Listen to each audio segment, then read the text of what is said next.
What's up, everybody? This is Christian Creasy, I'm Lionel Chapman. Ira Childs. and welcome to the Trio Blood Podcast. And today's episode, we are going to give our thoughts and share our wonderful review on the hit film of 2025, The Long Walk, adaptation from the Stephen King's novel, directed by Francis Lawrence. So, The Long Walk. So, my question is, when y'all first saw this movie, what was your initial thoughts or feelings? I'll let you go first. You go first. Well, it took me 3 tries to get through it. It was a little slow. 3 tracks. Three. Not to say that it wasn't a good film, but it just took me a couple tries to get through. I've seen films where you had the one location and you just had the characters and they were fine. But this one I just kind of struggled with. But it paid off in the end. Yeah. Yeah, it did. When I first saw the film, it had me sucked in because I wanted to see the development of these characters, where it's going to go. And by it being, I wouldn't say one location, it just happened to be on the road. It's like a journey, like their journeys from here to there. So I enjoyed it. Me personally. Yeah, my initial thoughts when I first saw it, especially from the trailer, is that, like, this is, like, where's the, what's the horrifying thing that's going to be in this? It's so simple. It's like, okay, they walking. Mm-hmm. Then he was like, okay, you walk or if you get below a certain speed, then they kill you. Yeah. I'm like, damn, man. I'm like, okay. So when I saw it, I was like, oh, shoot. Man. Other stuff came into factors. You got the weather conditions and, Sickness. And the horror, the brutality of it is that you gonna get fatigued. Yeah. You can't sleep. Well, you can't forget about, And Mother Nature calling. You got to use the yeah, bathroom. you got that was another. That was you a gotta big thing. you gotta take a dump. You gotta, and the most important, you gotta get some kind of bond with somebody, because you can't make it by Absolutely. yourself. It's gonna take a team to get, even though it's a one-man game at the end, but you still gotta get some bond with somebody, because by you trying to do it, falling asleep while walking, Yeah, you need somebody to carry, somebody to talk to. yeah. So I think the horror of this is why it makes it such a compelling horror film, is because it's the most simplest, brutal thing too. Like, I'm reading here some facts. It says, one rule: keep walking or die. The simplicity strips away distractions. There's no complex mythology, no twists.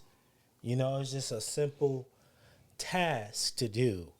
But it's not so simple when you think about it, because you're walking and walking, not to mention the conditions it's have on your feet. Yeah. It's like On your mental. Yeah. on your mental and on your spiritual, standpoint. So I think, like you said, what helps to get that is like maintaining, like sharing a bond or getting some friendships going and start conversations or whatever. But we see what happens when you go low 3 miles an hour. But you know what made me have to circle this film the other 2 times after the first? I wasn't too sure if the characters knew what the ticket was, and if they did know what it was, why did they sign up for it? Yeah. You know what I mean? So I'm like, did they mention it in the movie? Because I don't remember. They mention it. But the ticket is whatever they want. Well, I no, think at the end. you get your first. At the beginning, they described it as you get your first 3 warnings. After that warning, you get your ticket. Like they made it seem like your ticket was just like, okay, you getting your exit ticket. Oh, out of yeah. it. They didn't mention anything about killing at all. Exactly. And so as the story progressed, and the first killing happened, I didn't get that. Oh, okay. Oh my God, they killing people from all of them. You know what I mean? It was just like, Yeah, oh yeah, my yeah, God, yeah, I and we got just keep walking. But Yeah. you kind of got that when you seen the character's reaction, the other character's reaction, like, wow, what the hell? It blew his brains out. Yeah. I think you got it from. I'm bad with names. The 2 main characters, Garrity and McGorvick. Well, I think that was his name. You can look it up. Yeah. You kind of got it from them, but I was just expecting a bigger reaction from the whole crowd because I think at that time it was like 20 people.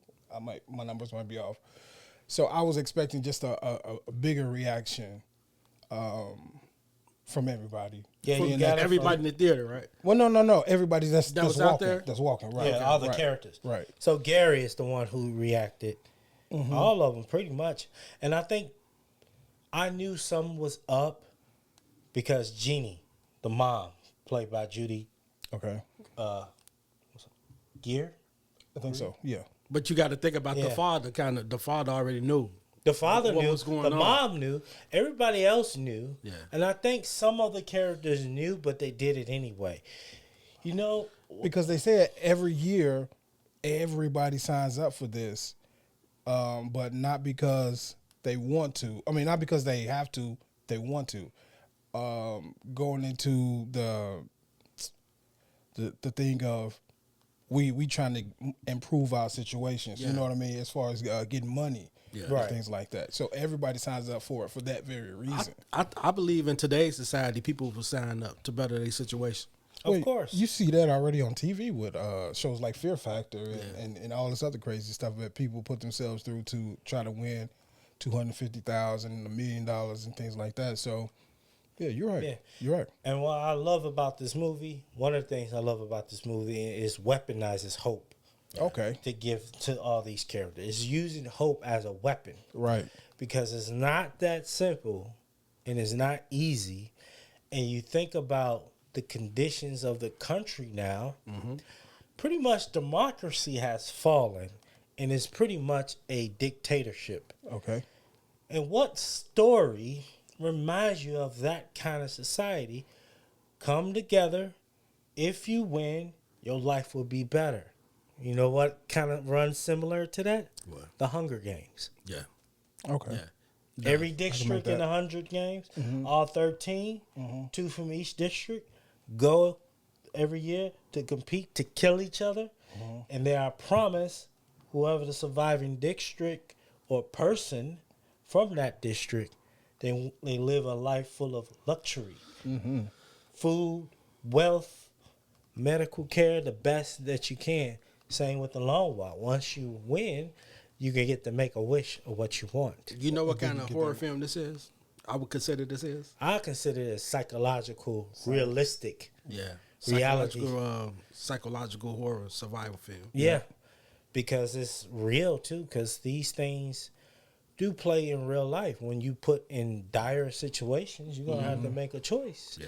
You know, so I think that's why it uses like hope to weaponize, to give to these young men that's trying to better themselves. But, you know, I would say that's the theme of the film. Yep. Weaponizing hope. yeah. But one of my favorite characters is my man's over here. What is his name? Peter Yeah. McViers, played by David Johnson, who was also in Aliens Romulans. Yeah. It Okay. was. Yeah. Who was sure the was. who was the Sure was. android? Yeah. That was my dude. was kinda he was some- my favorite. He was my favorite character. It was kind of some kind of mystery to his character. You know, Yeah. it was like, man, is this guy really genuine? You know, to these other cats that's in the film. Yeah. He that's why I like him about him. I'm like, I want to know more about him. Yeah. What's his secret? Like why he's not sharing Yeah. a lot or not kind of getting close, but not too close. Yeah, as the story unfolds, you find a little. You know, find how out he more got about him. the How marks the on his scar, face. yeah. The marks on his face and stuff like that. Yeah. And why? And you saw at the end though, that ending was whew. Yeah. Well, before we get to the ending, I think this film also talks about bonds and friendships. Like we previously said. Oh my God, I lost my thought. Bonds and I lost my friendships. thought. I forgot where I was going with it actually. Wow.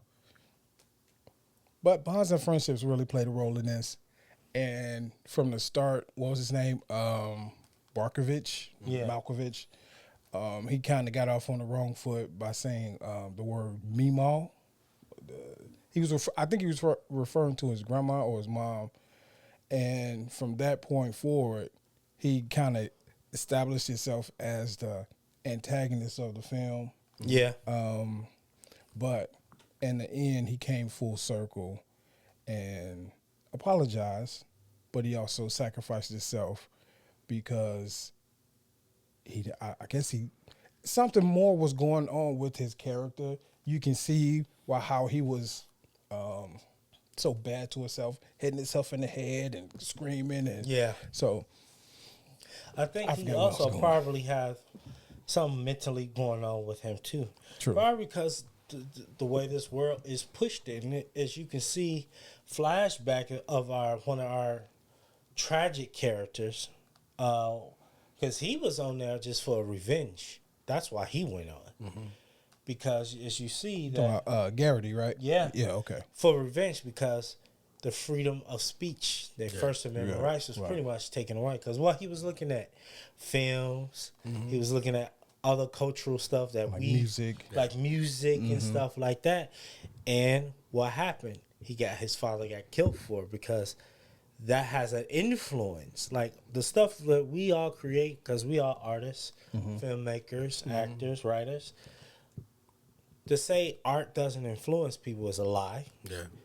Rather influence people negatively or badly, even though that same person still have a choice to make still, but that's what they didn't want.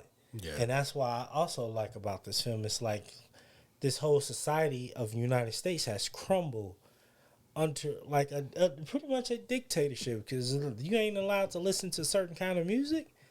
That's something going on. And you have Mark Hamill's character, Major. the Major, preaching that, or giving them false hope, like, yeah, we're gonna make our country great. Where did we hear that from?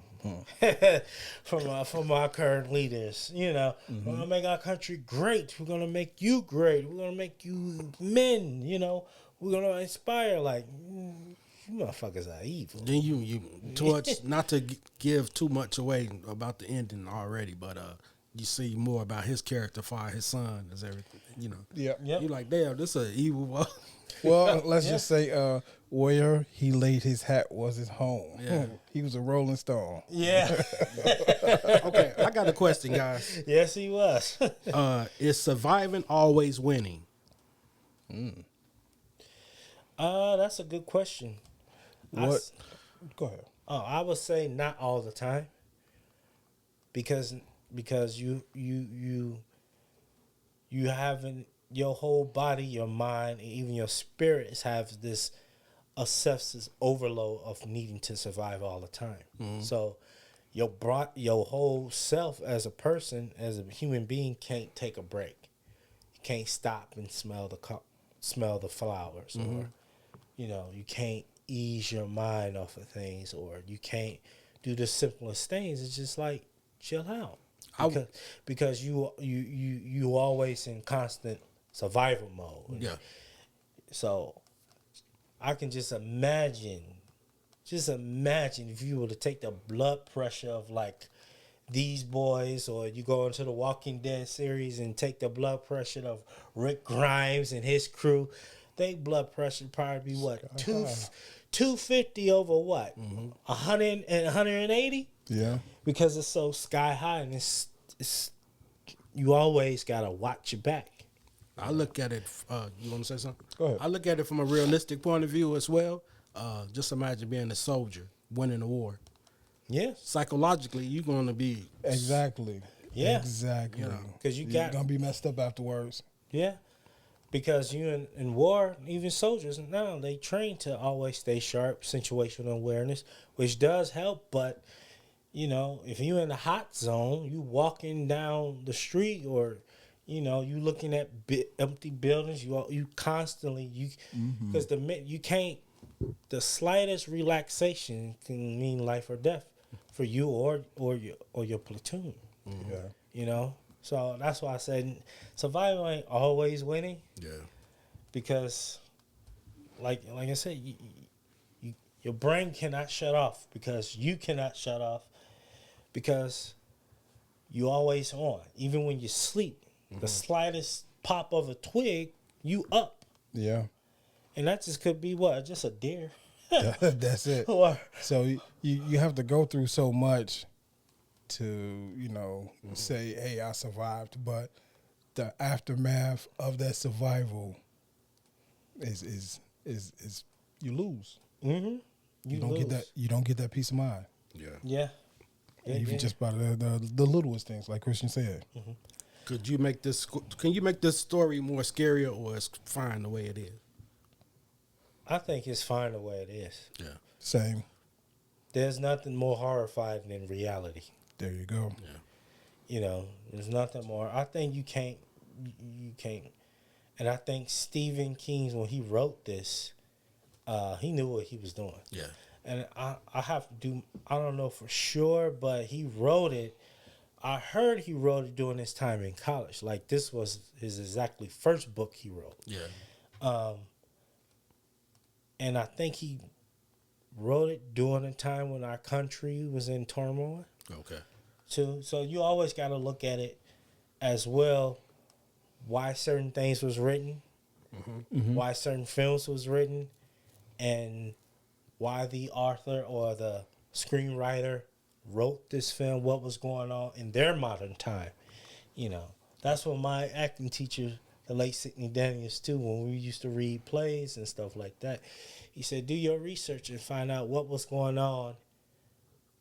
Find out what year the play came out, what year the play was written. You just look at the copyright and find out what was going on in that time. Because sometimes during that current time, that can have an influence on the play or the movie that's written too. Yeah. I got another question for you guys. Does suffering hit harder than fast violence? Does slow suffering Slow suffering? hit harder? Does it hit harder? I would say so because Yeah. it's not quick. You have to endure every minute, every second of that suffering. And if it's something real quick, it just goes. And so that can be out of your mind. But if you're nursing like a broken ankle, like one of the characters was, that's slow suffering. Yeah. You know what I mean? Yeah. As opposed to just going up to one of the guards and just taking it in the stomach and it's over with. You know what I mean? So, no, I would say. Yeah, I would say the same. I think one of the saddest parts in the film, I don't know his name of the actor, but Mr. Karate Kid, not the Karate Kid. It was sad. It was Ben Wan, who plays Hank Olsen. It was sad to see how he was. I'm not talking about his character, but it was sad to see that how his talkative character became like a mute almost. Which one? Thomas? He's Thomas Curley? He's the tall black gentleman, African American gentleman. Arthur. Arthur. Yeah, Arthur. Yeah. That it was like Yeah. it was like don't turn around. Yeah. I guess that was more so like, okay, I want you all to remember me like this as opposed to with a bullet in my head. He came pretty far as being one of the religious walkers Yeah. who had a belief system, and he was doing it more so. He said, for the money to better his situation, but actually did feel bad for him. Yeah. Yeah, I think that was one of the saddest. I believe, yeah. Yeah. That one and my man's, man. About Hank, man. Hank was another one of my favorite characters. I like Hank. Yeah. Yeah, he's the type of person that I will definitely like to hang out with. Yeah. I can play video games with. Mhm. You know, he comes across non-judgmental. Yeah. It's like he just likes to have a good time. Like you can tell he's like I got the sense that he loves the bond of friendship. Yeah. Yeah. And it was sad when he died, man. Yeah, I was it was. watching watching that with my friend. We was like, dang. I think the ending would have been a little different if the son didn't tell him the general. Yeah. If his son didn't tell him exactly how it was going to play out when they get to the end, you know, far as like you got the wish to. That's how he came up with the idea about getting the rifle and everything. Yeah. Yeah. So okay, well, I guess you doing Yeah, right. yeah. I'm chime in real quick. So what do you think about the ending? I liked it. Well, I don't say I liked it because it was sad. But I get what you're saying. I like it because as the story's building, you're like, you rooting for the guy. You see his mom, you know, Right. and it don't pan out like that, you know. Which in the book, I think it was the opposite. Who, I believe, who won?